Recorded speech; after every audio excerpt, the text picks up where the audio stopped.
¿Qué pasa cuando los hombres más violentos de una ciudad dejan de ser una banda y se convierten en una marca? Imagina que te despiertas en el suelo de una estación de tren. Te duele todo. No sabes cuánto tiempo llevas inconsciente.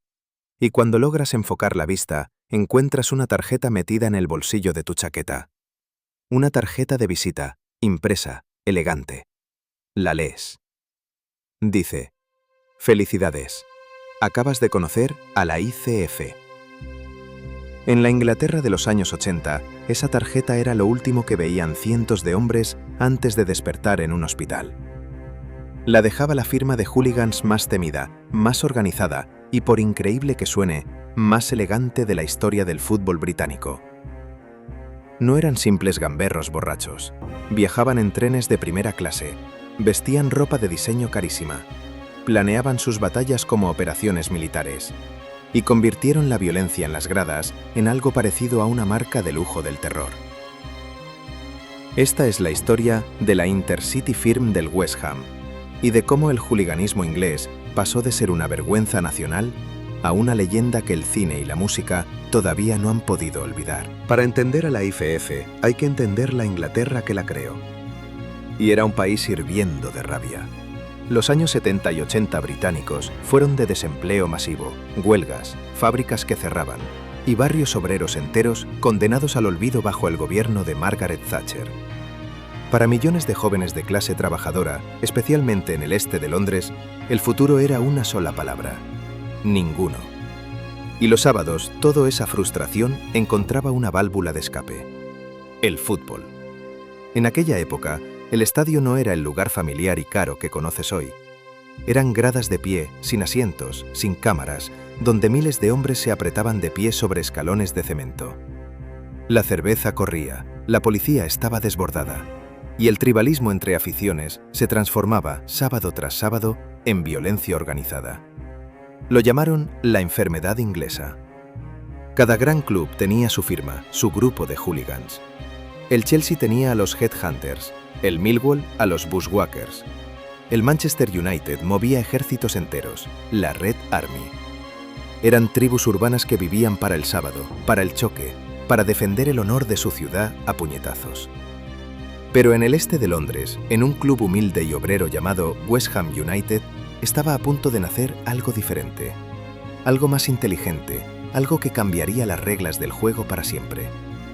Y todo empezó con un problema muy práctico: cómo escapar de la policía. La Intercity Firm nació en la temporada 1977 a 78 de la fusión de varios grupos de hinchas del West Ham como los Mile End Boys.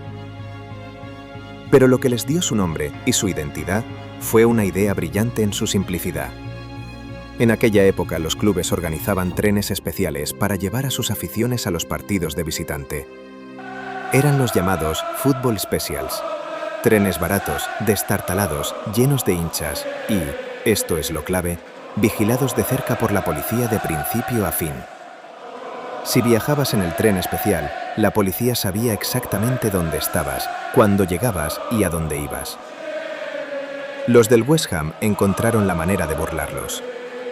En lugar de los trenes especiales vigilados, empezaron a viajar en los trenes de línea regular, los trenes Intercity. Trenes normales, de pasajeros, de primera clase incluso, donde se mezclaban con viajeros corrientes y la policía no los esperaba. Llegaban a la ciudad rival por su cuenta, sin escolta, sin vigilancia, y podían moverse libremente para tender emboscadas.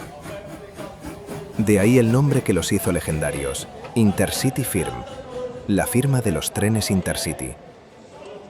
No era solo un truco logístico, era una declaración de principios. La ICF no iba a ser una turba caótica de borrachos, iba a ser algo planificado, escurridizo, estratégico. Y para rematar su identidad, añadieron el detalle que los convertiría en mito. Empezaron a dejar tarjetas de visita sobre sus víctimas. Felicidades, acabas de conocer a la ICF. Aquí está lo que hace a la ICF distinta de cualquier otra firma. Y lo que el cine inmortalizó después: el estilo. La imagen tradicional del hooligan era la de un tipo con la cabeza rapada, botas militares y la bufanda del equipo. Fácil de identificar para la policía. La ICF y las firmas que la imitaron hicieron exactamente lo contrario. Inventaron una subcultura entera, los casuals. Los casuals vestían con ropa de diseño carísima. Jerseys de marcas como Pringle o Leyland Scott, chándales italianos de Fila o Sergio Tacchini, zapatillas exclusivas que costaban una fortuna.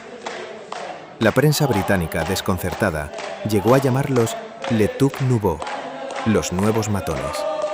Vestían mejor que muchos ejecutivos. ¿Por qué? Dos razones, las dos brillantes. Primero, práctica. Sin la bufanda ni los colores del equipo, la policía no podía identificarlos como hooligans. Se mezclaban con la gente normal, parecían jóvenes elegantes yendo de compras y atacaban sin previo aviso. Segundo, y más profundo, el estilo era poder. Para unos jóvenes de barrios obreros sin dinero y sin futuro, vestir ropa carísima que ni siquiera podían permitirse, a menudo robada o comprada con el botín de sus actividades, era una forma de decirle al mundo: no somos basura, somos los mejores. Somos más listos, más duros y más elegantes que todos vosotros. El líder que llevó esa filosofía al extremo medía el éxito de la ICF de una forma muy particular, por el número de titulares de primera plana que conseguían en los periódicos. Quería que la ICF fuera la firma más eficiente, más temida y más estilosa de Inglaterra. Y ese líder tenía una historia que nadie esperaba. En la Inglaterra profundamente racista de los años 70 y 80, el líder más famoso de la ICF era un hombre negro. Y su historia es la más humana y la más sorprendente de todo este relato. Se llamaba Cass Pennant. Había nacido en Jamaica y siendo un bebé fue adoptado por una pareja blanca y anciana del sureste de Londres. Creció como el único niño negro de su barrio, en una época de racismo brutal, abierto, cotidiano. Sufrió insultos, acoso y palizas racistas desde niño. Y aprendió a la fuerza que la única forma de ganarse el respeto en aquel mundo era devolviendo cada golpe más fuerte. Esa resistencia forjada en el dolor lo llevó a las gradas del West Ham y a la cima de la ICF. Una firma mayoritariamente blanca en un ambiente donde grupos de extrema derecha como el National Front intentaban reclutar hooligans. Y sin embargo, Cass Pennant, un negro, llegó a ser uno de sus generales. Siempre insistió en algo que rompe todos los estereotipos, que la ICF, decía, no era racista ni de extrema derecha. En el caos de la violencia, lo único que contaba era si eras capaz de aguantar a tu lado. La historia de Cass alcanzó un punto sin retorno tras un brutal ataque de venganza contra la firma del Newcastle. Fue arrestado por lesiones graves y entró en los libros de historia por una razón sombría. Fue uno de los primeros hooligans del fútbol en ser condenado a una pena de prisión por la violencia en las gradas. Pero fue precisamente en la cárcel, compartiendo celda con un rastafari que lo retó a reconectar con sus raíces africanas, donde la vida de Cass empezó a cambiar. El hombre que había construido su identidad a puñetazos estaba a punto de descubrir que tenía otra cosa dentro, una historia que contar. Aunque eso todavía tardaría años en llegar. Porque primero, el Estado británico iba a declararle la guerra a la ICF. A mediados de los años 80, la violencia del fútbol inglés se había convertido en un escándalo nacional e internacional imposible de ignorar. El gobierno de Thatcher decidió que la enfermedad inglesa tenía que terminar, y la ICF, como la firma más famosa y mediática, se convirtió en el objetivo número uno. En 1985, la televisión británica emitió un documental llamado simplemente Hooligan, que mostró las actividades de la ICF a todo el país. Los convirtió en celebridades del crimen, pero esa misma fama atrajo sobre ellos toda la fuerza del Estado. La policía cambió de táctica. Si la ICF se escondía mezclándose con la gente, la policía se escondió también. Lanzaron operaciones encubiertas, agentes infiltrados que se hacían pasar por hooligans, que se ganaban la confianza de las firmas durante meses, que vestían de casual y viajaban con ellos, recopilando pruebas en secreto. Fue el principio del fin. Las redadas del amanecer empezaron a llevarse a los líderes de las firmas de toda Inglaterra. Y entonces llegaron las dos tragedias que cambiarían el fútbol inglés para siempre. En 1985, en el estadio de Heysel, en Bruselas, la violencia entre aficiones acabó con un muro derrumbado y decenas de aficionados muertos.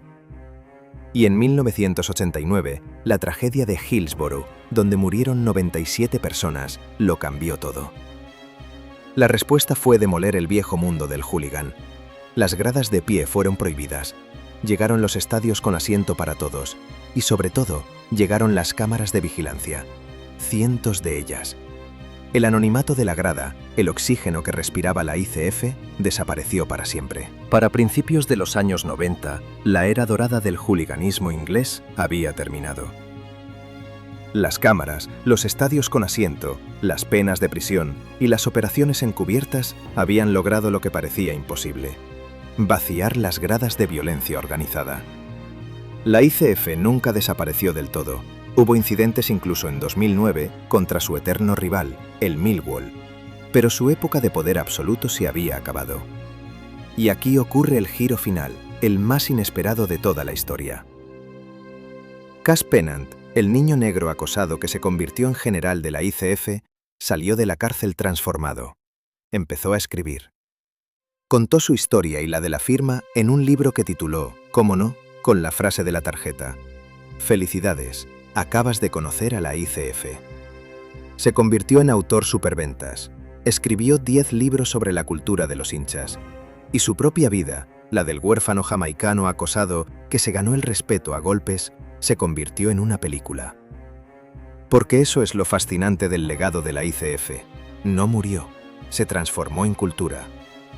Películas como Green Street o The Firm, libros que son bestsellers, la estética casual que hoy vive un renacimiento en la moda. Toda una mitología construida alrededor de unos jóvenes de barrio obrero que, durante una década, convirtieron la violencia en un arte oscuro y elegante.